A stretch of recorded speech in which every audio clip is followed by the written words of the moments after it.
Welcome to Werewolf Wednesdays, where weekly we wade into the wonderful world of werewolf cinema.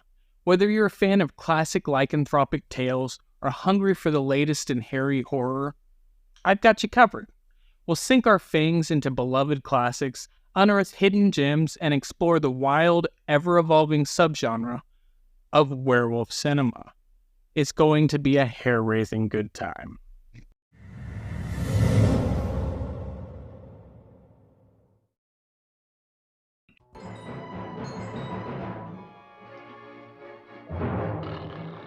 The Curse of the Werewolf, 1961.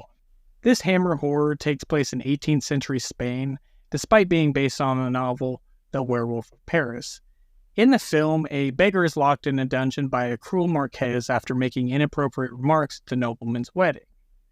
The beggar spends the next 15 years in the dungeon, with his only human contact being the jailer and the jailer's mute daughter.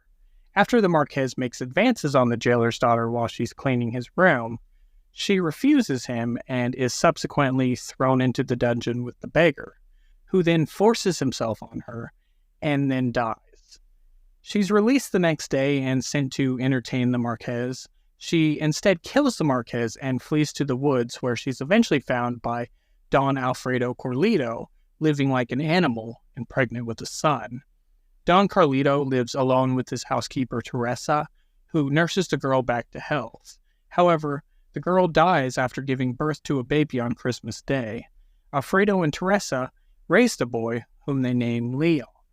When Leon leaves home to seek work, he ends up at the Gomez vineyard. The vintner, Don Fernando, sets him to work in the wine cellar.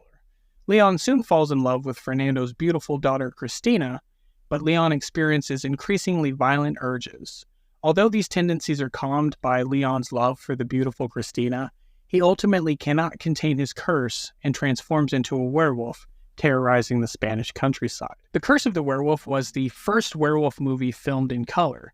It was also the only werewolf film Hammer Film Productions ever made. This was largely due to the fact that it was nowhere near as financially successful as Hammer's previous horror films like Frankenstein, Dracula, and The Mummy. It's nevertheless an amusing and enjoyable film, partly because it's such an unusual werewolf movie. The concept of someone suffering from lycanthropy due to being conceived under extremely unpleasant circumstances is a unique take on the werewolf concept. It's a tragic story that doesn't always make logical sense, but is nevertheless entertaining.